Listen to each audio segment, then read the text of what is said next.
I know it's being recorded, but it will be amazing to think about a new department in the college, which is a joint department between this college, which focuses on AI as well as in the case of robotics and intelligence system side.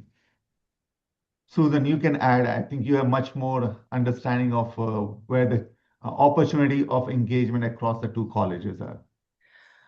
Well, I think you summarized the history and the status really well. I simply want to add that we do have AI in ECE. We have AI as one of our 8 core research areas.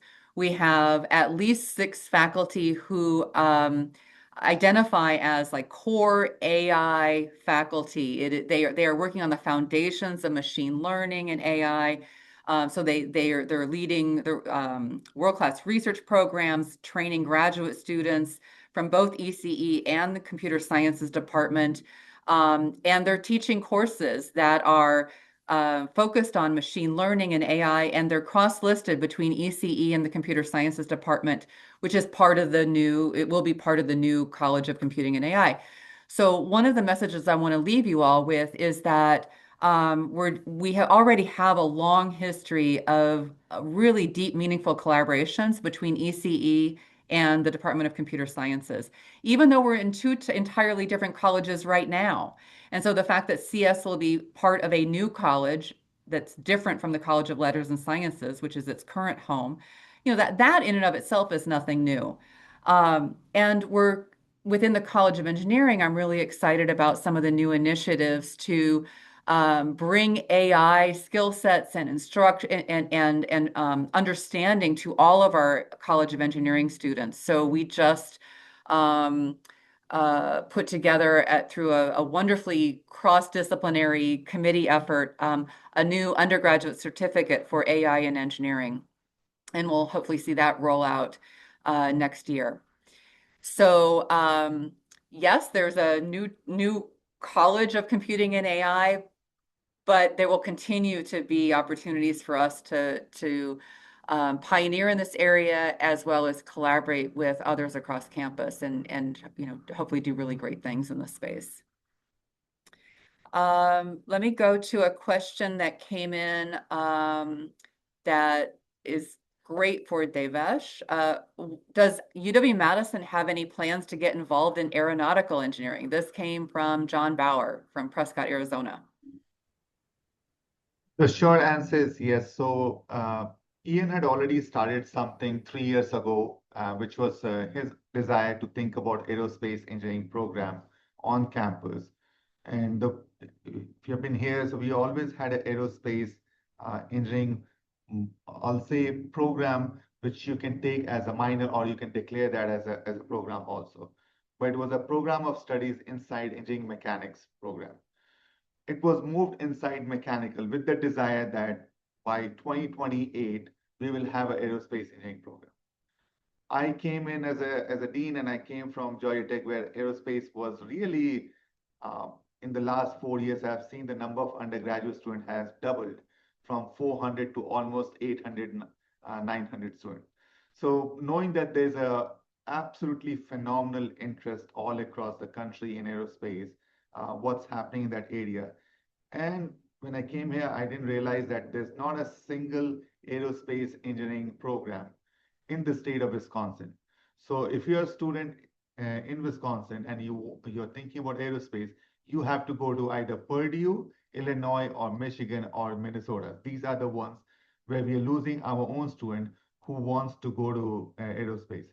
So we put together a proposal, expedited this. So now it's in the expedited form in front of our Board of Regents, hopefully in Feb to be voted. And if that gets approved from fall 2026, we will have an aerospace engineering program at UW-Madison. It will reside under mechanical engineering, and at some point we'll think about whether the name should be Mechanical and Aerospace Engineering Department.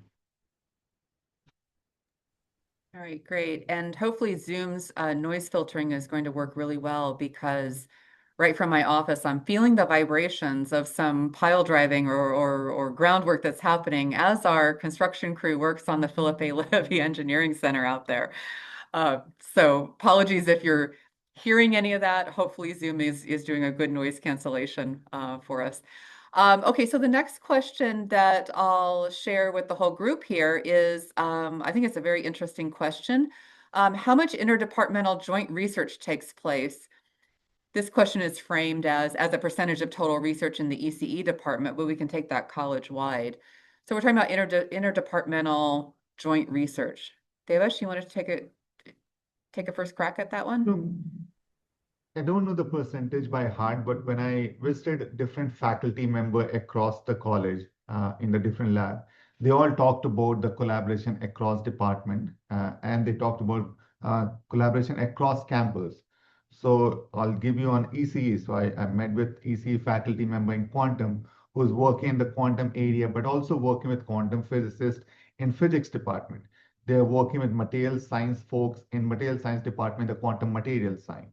I met with faculty member in WEMPEC, which is there, and they work along with mechanical as well as people in EC. And I also saw some folks who are involved with material science in WEMPEC also working some of these things. So the percentage wise, I don't know, but the culture is there to really collaborate all across these boundaries to ensure that we are doing more. But I love to see more. So what I've said all the chairs is moving forward. I will hold half of some of the faculty lines at the college and release them if they're joint hires between departments. I would really love to see much more joint hires between multiple departments to think about joint area. Susan is leading an effort for me right now for the whole college to think about what are some I'll say big ideas, big bets we should take in this decade, which is really focused on our strength, but also thinking of the research trend coming forward as what I'm going to call them engineering moonshots. So, what are those 4 or 5 key area across the college moonshots, which is something going to drive us as the next generation of powerhouse engineering for the whole country? All right. Thanks very much to James Pazaris for that question from Concord, Massachusetts. I'll also chime in and say I myself am very fortunate to be on a campus, UW-Madison, namely, where there are so many opportunities for cross-departmental, cross-disciplinary collaborations in both research and instruction. In my research, benefit from being able to work closely with faculty in the School of Medicine and Public Health, to work closely with experts in the College of Agricultural and Life Sciences as we look at some of our remote microwave frequency remote sensing technologies and how they can be customized for smart agricultural applications. So I really love that aspect of UW-Madison. And I also, like Devesh, I don't know what the exact percentage is for ECE, but I do know that the vast majority of our faculty have what we call faculty affiliate appointments in another department, at least one other department within the College of Engineering or somewhere across campus. And that allows us as faculty affiliates in another department to advise graduate students that are in that other department's graduate program. And that really facilitates building up and sustaining research groups that have an inherently cross-disciplinary flavor to them. So thanks very much for that question, James. A question came into the chat from Luciano. As an alumni running a tech startup, how can we get involved in recruiting, hiring interns, co-ops, and our full-time employees? Congratulations for running a startup. We'd love to hear more about that, but I'll turn to Devesh to get his thoughts um, on how alumni can get our own students involved in their companies. Yes, so I saw Allison just put in there. So we have different ways depending upon your needs. So at the college level, we have career services offices in the college. You can also be partner with the specific department. Let's say you have somebody who wants, I don't know the startup area, but think about your industry and you look somebody exactly focused in some research area. If you send a note to us that you have an opening, we can probably send that out to the very targeted group. You can also become part of our handshake agreement, which Career Services uses. So it's a part of that engagement together. Um, And I saw the link was already put there. So that's a one-stop shop for you to be engaged. But as a startup, if you're also thinking about much more engagement, I'm very happy to have a conversation about entrepreneurship and startup because that's one key focus area for our college moving forward. Another way that you can engage with us as someone running a startup, we occasionally have alumni-based panels, virtual panels, so you don't have to travel to Madison if you're not local, panels for our students. And they're typically thematic. So we do run panels on entrepreneurial activities of our alumni, highlighting startups in particular industry sectors. And so if you'd be interested in volunteering to serve on one of those panels for our students, Allison would be happy to be in touch with you to explore the planning of such a panel. And again, I'll show the QR code at the end of our time together here. You can take a photo of that, follow the link, and fill out the Google form to let us know that you'd be interested in that. Okay, I'm going to go to another question related to the AI topic. We ended up with a number of questions that came in about AI, no surprise. Um, so uh, there's a broad question about what is the AI impact in electrical engineering and computer science. I'm going to broaden that because it's relevant. What is the AI impact across the College of Engineering? Devesh?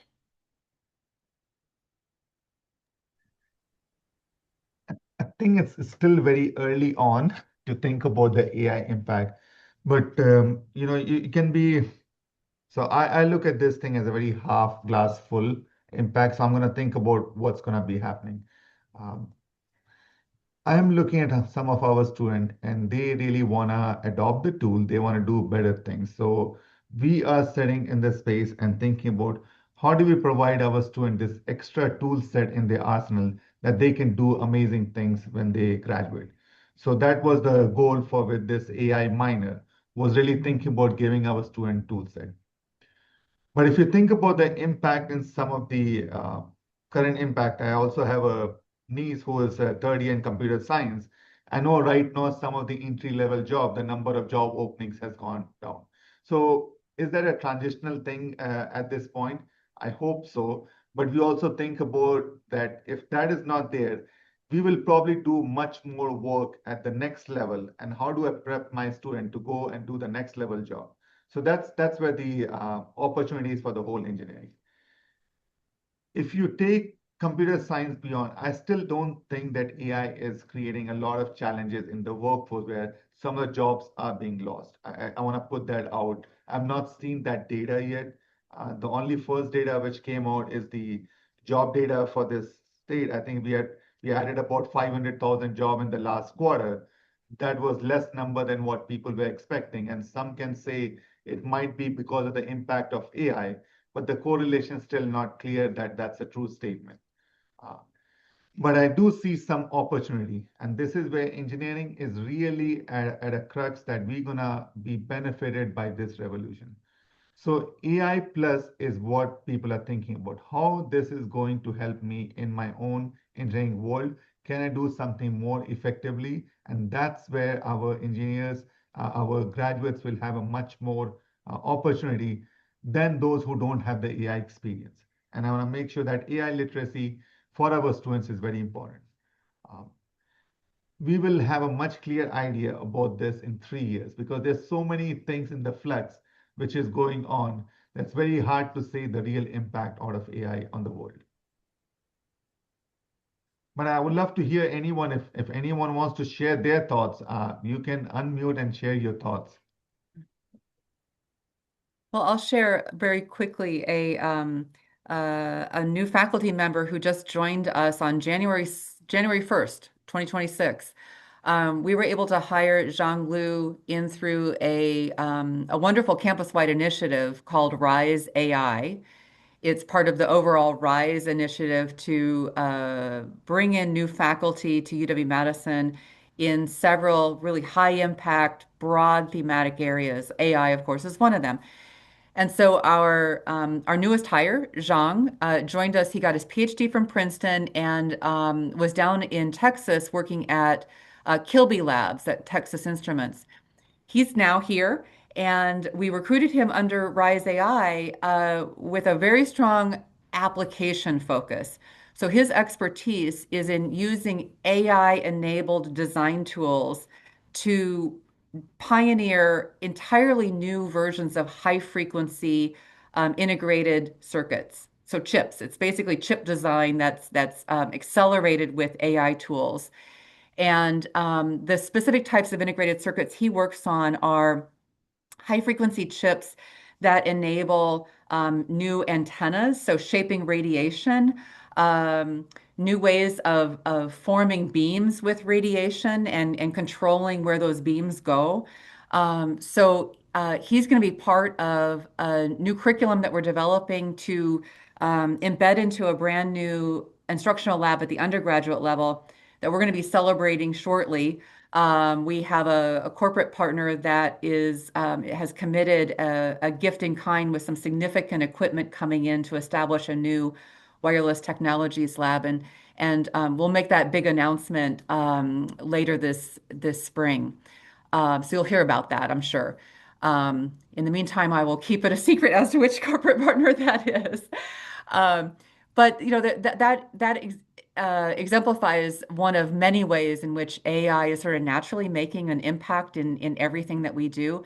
At the senior undergraduate level, we have a mobile computing laboratory. It's a senior capstone design course, and the faculty members who have been teaching that for the last couple of years have already been integrating large language models and other forms of AI tools into the types of apps that our students are designing in team-based efforts to deploy in mobile computing environments. So, we're continuing to expand these types of efforts. It's a very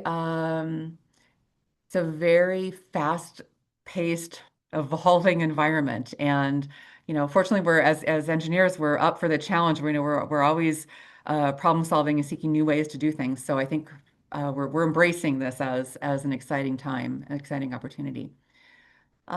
Please, a reminder to all, please feel free to chime in with your questions in the chat. We had someone, actually, Luciano, our startup alum, shared that his dissertation is on strategy for impacts of emerging AI technologies. Great. Thanks for sharing your LinkedIn information. I will definitely follow up with you to connect. Let me go to another question that came in from the registration form. Again, I'll keep my eye on the chat, but in the meantime, let me go to another question from the deck here. This is going back to some of the national and sort of broader geopolitical dynamics in play right now. In your opinion, which strategic programs' reduced funding level will negatively impact progress and in what way? So this came in from Bob Albrecht from Rolling Meadows, Illinois. And Bob, I'm going to try to shape the focus of that question a little bit because there are a number of different ways that we could go. I think what we could talk about here is the experience we've had over the last year with really vibrant research programs that have had grants that have been cut, and what we're doing to ensure that our graduate students and our research programs continue to flourish. So, Devesh, I queued you up for that one. So, when I look at our own portfolio, so last year was absolutely phenomenal year. So our research number is almost close to 160 million for the college.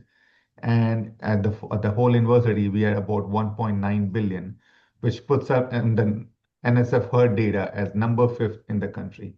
So if you look on the whole holistic at the number fifth in the country, our big portfolio is NIH. So if NIH goes down, it does impact the whole campus and several program in engineering. When I think about DOE, it has been a big funding agent for the whole engineering. So engineering gets very much benefited from Department of Energy. So if that number goes down, it does impact us more than sometimes the NIH one. But the NIH grants are bigger, so that's where the challenges comes in. Even if that one big grant gets cut, those are in the order of about $10 million. So those are the two which I really worry about quite a bit. NSF is really an opportunity for junior faculty. Think about how much they get benefit early on, that you don't have to show a true application of the work. You have a real science, you want to do it. That's where NSF has really supported the engineering. Think about what we can do in that space. So anytime NSF goes down, it really impacts a lot of junior faculty in the curiosity side of thinking about bigger things. So I worry about NSF funding quite a bit, even though those grants are smaller, but because what it gives you are a flexibility to do bigger things, that's where we have excelled over the years. So I want to make sure we are supported in that way. So I'm spending my 2 weeks from now, I'm spending almost 2 weeks back and forth in DC, meeting with different people in our legislature, really talking about what is needed. Some good signs I've seen already is the budget which came from the House, which going to be looking at the budget. It looks like all the funding agency budget has gone up. So I'm keeping a watch on what's going to be happening there. The one concern which we are seeing right now is what's going to be the overhead rate. It also looks like a lot of agency word is looking at the overhead rate at 15%. That wording is floating in the universe as we are thinking about the vote which is going to happen in the Congress later this month. Yeah. Within ECE, we have had a couple of research areas that have been impacted more than others. We've had historically an incredibly vibrant and world-class energy systems research area. Some of the research has focused on ways of integrating new sources of energy into the power grid and ensuring reliability and resilience of the power grid as we diversify it more. Um, and some of the DOE funding has been drastically cut back and major reshaping of the DOE in terms of where that type of funding comes from. Well, again, we're a resilient bunch, and we have an amazing alumni base. And one of the ways in which we've been able to ensure that despite any cutbacks in federal funding, um, that's at a small level. I mean, if there were major changes um, anytime soon, of course that's a whole different ballgame. But a grant cut here, a grant cut there, well, we've got to figure out what the long-term funding mechanisms are. But in the near term, I want to reassure you all as our alumni, and in fact, some of you, you were even alumni in my own research group. I see some of the names. Um, I want to reassure you all that we're doing everything we can to ensure that our graduate students continue to be financially supported. So our alumni have really rallied. We've got a graduate student support fund that we are using to meet the moment. So if we have a grant that's been cut and a graduate student support is no longer coming from that cut grant, then we as a department have been able to tap into that graduate student support fund to meet the moment and cover that gap while we're exploring, while the faculty members are exploring, what would the next research funding source be. Um, and, for those of you that are inclined to do so, continue to tell the important stories of the life-changing impact of the research that we do here at UW-Madison. At the end of the day, Congress is listening to constituents about priorities, and we need to continue to be strong advocates for the life-changing, positive life-changing research that happens here at UW-Madison and across the country in research universities like us. Let me see if, okay, we've got another question that just came in to me here in the chat. Given the potential impact of AI on society, is anyone considering potential ethical standards? Yes, that's a great question, Harold. Thanks for asking that. Devesh, I'll let you take a crack at that one. So, so I think we were already doing this for the last 3, 4 years, and EC is pioneering classes also. How do you give that ethical mindset to our student? And I think it's not just with the AI technology, but for any technology. It's like what the usage will be. So I was very pleased when I came here. We have a class in ethics and AI, which people are looking at right now in ECE. With this minor, that class will be required for every student. So what we want to make sure is if you're going to get a minor, you want to first understand what the ethical use of that technology will be. We all saw some of the conversation which was on X right now about grog. So some of these things we want to make sure student understand is like you have a tool, but how to use that right. But take a step up. I would love to see that become even a part of a freshman course all across our curriculum, that we provide all our students that ethical standard for using any technology moving forward. And just because we want to make sure students understand what that means. And that is a mindset because even if you design any technology, you write any code, you understand that what's the ethical use of writing those things are.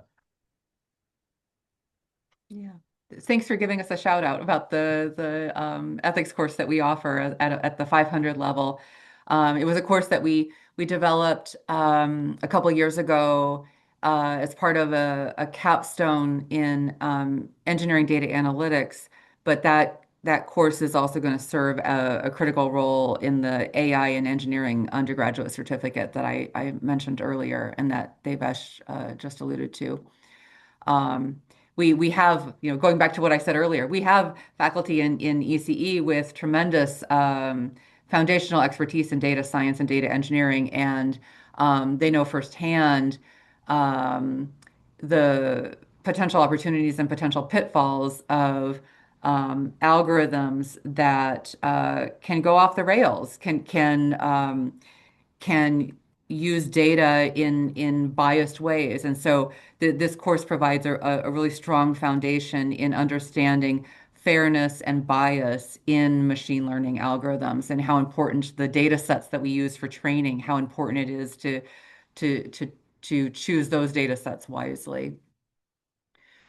Let me see if any other questions came in. No, we're good on the chat. I'm caught up on the chat. So let me continue to dip into the questions that have come in through the registration form. All right. There are some additional AI questions, but I think we've touched on all aspects of what I see there. So I'm going to go to a question that came in from one of our alumni about what initiatives we have in the works to get alumni to support, to provide support with impactful and accountable goals. And so first, whoever gave that question, thank you. So it gave me a chance to share some of the things which is in the work. So we came in and we are right now, going through a very, I'll say, engagement across campus and outside, thinking about where we are going in the next 10 years or what that looks like for us. Um, I'll give you just preview of, I would like us to become the most impactful engineering program in the country. And I think about this quite a lot. What means by impact? So in my work, what means by impact is we are providing expanding access to our student uh, to have more undergraduate student in our program. So 5 years ago, we used to have 4,500. Our goal is to move to about 6,000 undergraduate student in our program. If we can increase the size of our faculty to support our undergraduate student at 6,000, we need student to faculty ratio about 20:1, 300 faculty to support that. We also think about how we're going to get to that 300 faculty, what kind of research we'll be looking at. And that's where the whole thing about impact came in. Let's think about these big bets idea where we can really hire the best people in the world, work with outstanding faculty we have to solve some of the greatest societal challenges in that area, which will become our moonshots. So those are the things where we are moving forward. And in my mind, that will come down to four different buckets. So one, I really think about if we're going to expand our program, how do we make sure the student which we are bringing in have the same outstanding experience which they had when we had a smaller program? How do we make sure that hands-on learning, what they're getting in these lab courses, can be expanded? How do they have more and more capstone experiences? which is meaningful for them.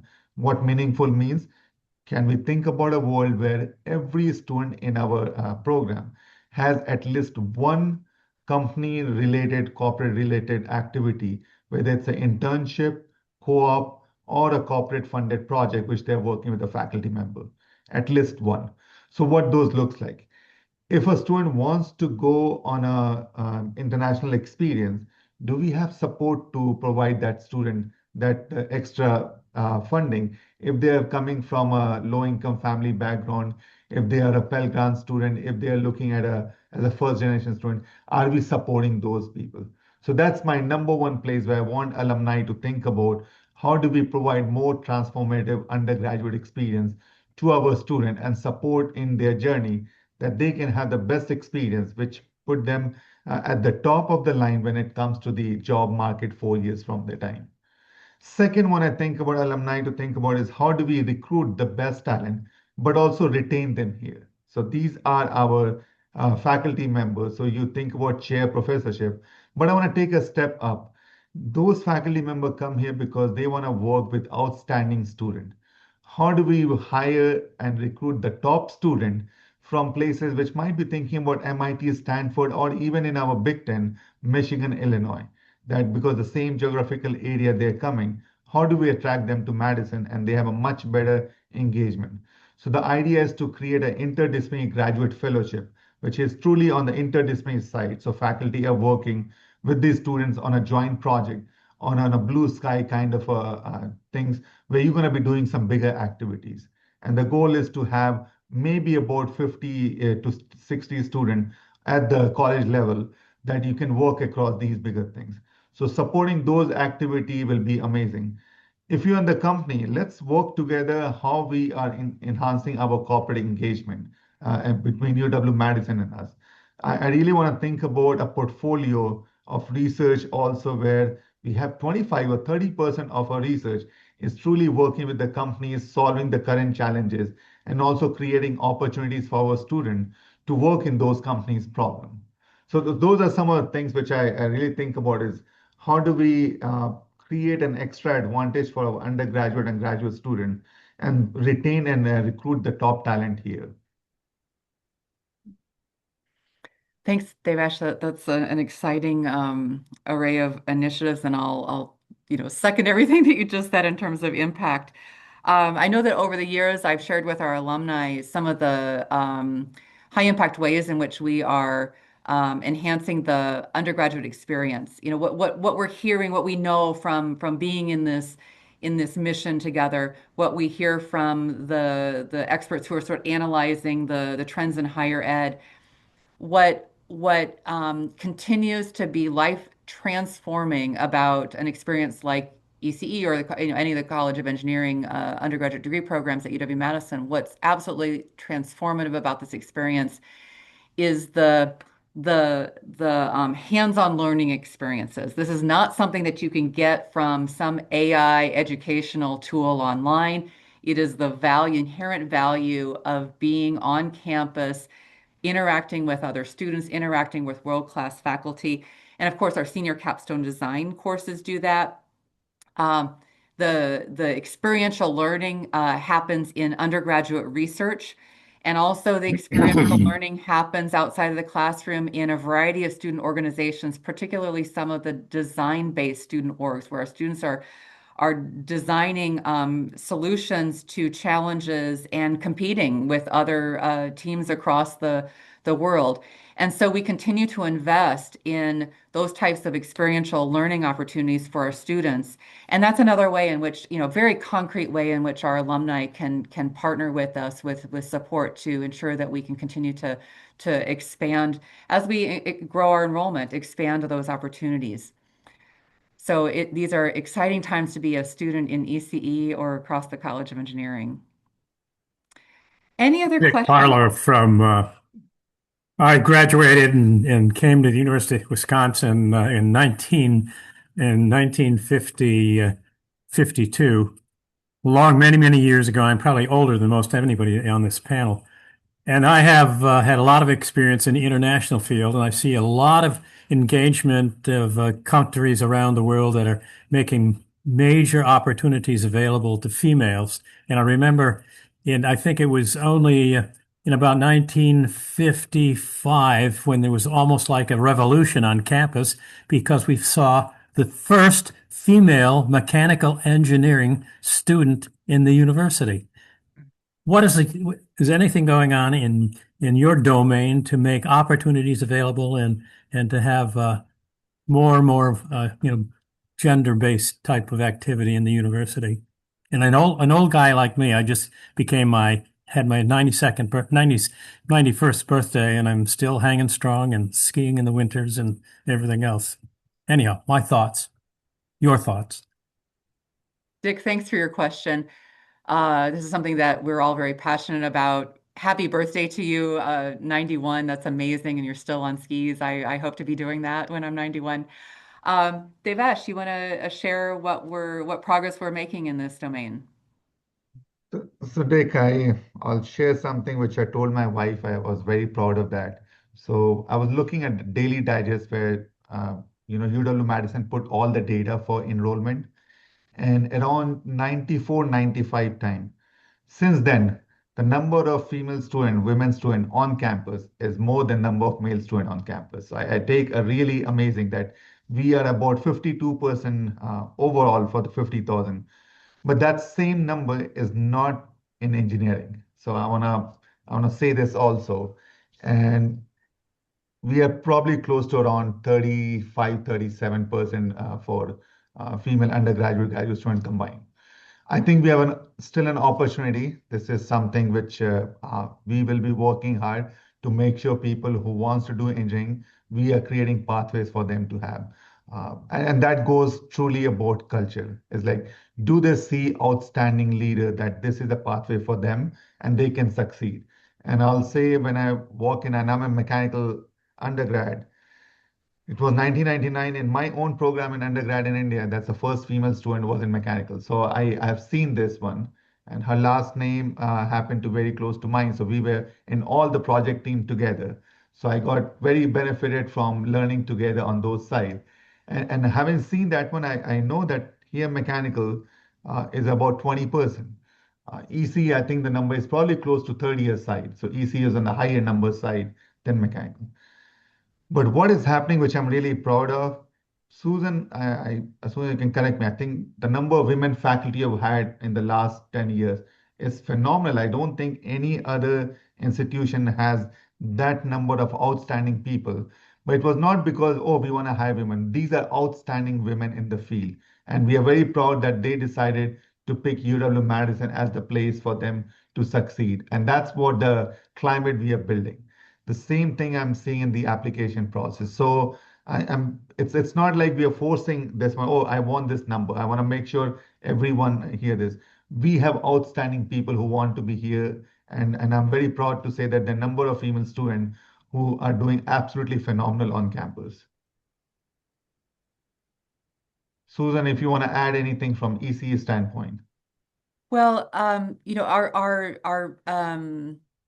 undergraduate and graduate student bodies are far more gender diverse than they were, Dick, when you were a student. um, the trend lines have been positive. So year by year, the percentage of women in our undergraduate program, it increases. The absolute number has jumped up quite a bit more because we've grown the base. So, we went through a period where our undergraduate enrollment literally doubled. And so with 1,150 undergraduate students now, the percentage of women has increased, but it's a percentage of a much larger number. So now we have close to 200 undergraduate women in our electrical and computer engineering programs. And that's wonderful because we have far more than a critical mass. It's no longer an odd experience to be a woman in electrical engineering or computer engineering. That's in part helped by what Devesh was referring to. We've made incredible progress in in our department in recruiting outstanding faculty who happen to be women. And we've been really privileged and fortunate that they've chosen us. So we've been hiring world-class faculty because I think we have a very welcoming environment here. The women that we've made offers to, they have accepted at very high rates. And so back in August, we had 36% women faculty. That's the highest across the entire Big Ten in terms of the number of the percentage of women faculty in an ECE program. So we're really proud of the progress we've made. We're not done yet with, we're very intentional about ensuring that we're continuing to foster a very positive climate and culture for students and faculty and staff from, all backgrounds. Our goal is for everyone to feel very welcome here, and we're making good progress there. So we're coming up on the top of the hour. I saw one more question that came in, and so we'll give it like a real quick 30-second answer. Jim Stinger asked, in what ways is AI being used in the classroom to enhance both the teaching side and the learning side? Devesh, do you want to chime in with a quick answer to that? Do you want to give an example or So, so I know Giri in EC is already using AI in the classroom. So he has been looking at AI agent in the classroom for the teaching assistant side and also looking at the capstone activity, what we can do. Um, One of the things which we are planning to do this year and hopefully it happens. So SEEP is a group which we are working very closely to think about what kind of tools we want our faculty member to have to more use AI, some of the tools, not because, okay, hey, it's there and do something, but what could be a absolutely phenomenal use of case studies in this classes, which is based upon AI. So take a large data set from a design perspective, let's say chip, and you look at the chip design and think about AI as a tool for enhancing your chip design process. So those are things we are planning to do in the next semester, really asking our faculty member to think about what are those activities are. Yeah, great. And with that, I think we got through all your questions, at least the ones that were shared. If you have any other follow-up questions, we're always here, love to engage with you. Allison did drop into the chat the direct link to our ECE alumni engagement form, so I won't bring up the QR code. You can just click directly on that link in the chat. Would love to hear from you. Let us know how you'd like to be engaged with us. A huge thank you to those of you who have already been partnering with us in so many meaningful ways, whether that's giving of your time, your energy, your philanthropic focus. Yay, I hear a shout out for continuing the ice cream socials on the terrace. We'll certainly do that. Look forward to seeing you there, Paul. Devesh, thank you so much for taking the time to spend the last hour with us and with our ECE alumni. I know that they've appreciated getting to know you, and we'll look forward to ongoing engagements over the coming years. Thank you And I'll all. be Be there at the ice well. cream social. So I will be there at the ice cream social. I love ice creams. Fantastic. Oh, dear ECE alumni, thanks so much for joining us. The recording of this will be available. Please follow us on LinkedIn and keep up to date on the great things that are happening here. And we'll look forward to next time. Take care.